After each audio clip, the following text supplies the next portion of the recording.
U.S. stocks are dropping this Friday afternoon as fears over the global economy continue to be sparked by the dreadful manufacturing data readout of Europe and the Federal Reserve's cautious outlook on the U.S. economy midweek.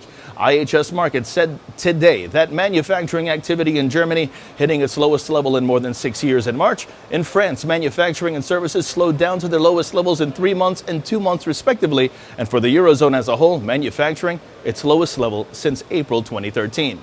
Meanwhile, it's more of the same this afternoon. The euro dollar's under pressure and didn't focus. The pair stands below its strong horizontal resistance at 113.40, remaining capped by its declining moving averages. Short positions below 113.40 are favored with targets at 112.80 and 112.45 in extension. The British pound US dollar pair that sees a rebound while the dollar yen sees the downside prevail. Now the Bitcoin dollar sees a rebound with a pivot point standing at 39.37, while gold supported by a rising trend line and in focus. Gold supported by that rising trend line and stands above its moving averages. Long positions above 13.0650 are favored with targets at 13.1650 and 13.20 in extension, while silver intraday that's under pressure. Don't forget to follow Trading Central on Twitter and other social media networks for all of your Forex market updates. And for Trading Central Web TV from the New York Stock Exchange on this Friday afternoon, wishing you a great weekend.